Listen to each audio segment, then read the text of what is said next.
Bonjour et bienvenue à bord. Nous vous souhaitons un excellent vol.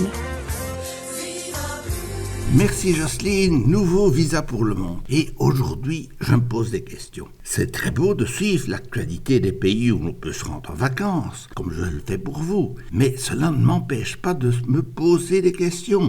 Est-il prudent de partir? Ne risque-t-on pas de rapporter le virus chez nous?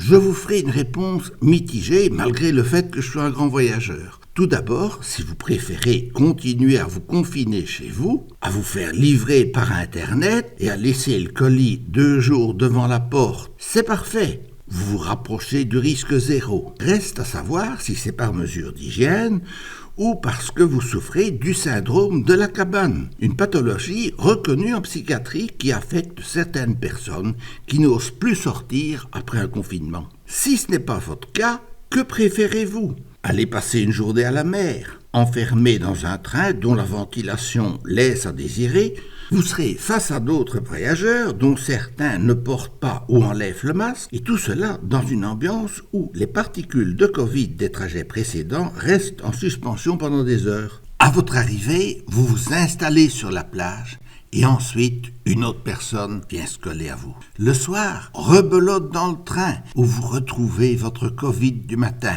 Peut-être préférez-vous choisir une autre option, plus coûteuse et moins écologique, l'auto, afin de ne pas être en contact avec d'autres voyageurs. Dans les embouteillages de la E19, zut, se repose ce souci de la plage. Dernière solution, c'est de prendre l'avion. Il est à noter que votre température est prise à l'aéroport de départ et d'arrivée.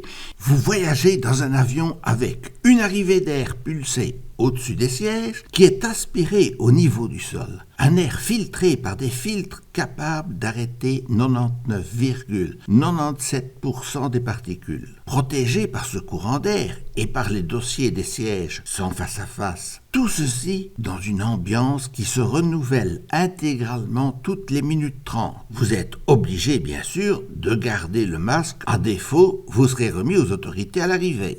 En choisissant bien votre pays de destination, vous serez hébergé dans de grands complexes hôteliers sévèrement contrôlés par des autorités et qui ne fonctionnent qu'à la moitié de leur capacité. La distanciation est facile. Et dans certains pays, on ne blague pas avec les mesures de sécurité. 600 € en Espagne pour ne pas avoir mis votre masque, de la prison dans d'autres pays. Pour la plage, la distanciation est beaucoup plus grande que chez nous et les services de sécurité ne font pas défaut. Parmi toutes les solutions de vacances, l'avion est une option sérieuse. À vous de juger. Si vous prenez l'avion, les masques chirurgicaux et jetables obligatoire en avion, protège sur tous les autres. Pourquoi ne pas aller chez votre pharmacien acheter 2 masques FFP2, l'un pour l'aller, l'autre pour le retour?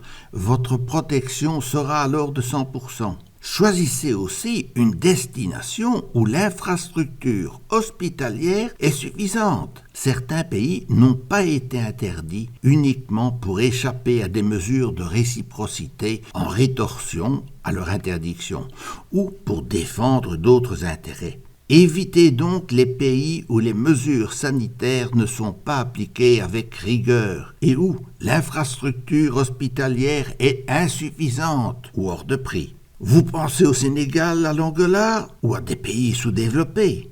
Eh bien non, je pensais aux États-Unis, dont la Pologne souhaitait qu'elle soit classée verte par l'Union européenne, ou encore au Brésil que nos amis portugais défendaient. Ils le voyaient aussi vert que leur drapeau national brésilien. Alors maintenant, à vous de choisir, à prendre vos responsabilités et surtout, quel que soit le moyen choisi, restez prudent où que vous alliez. Au revoir.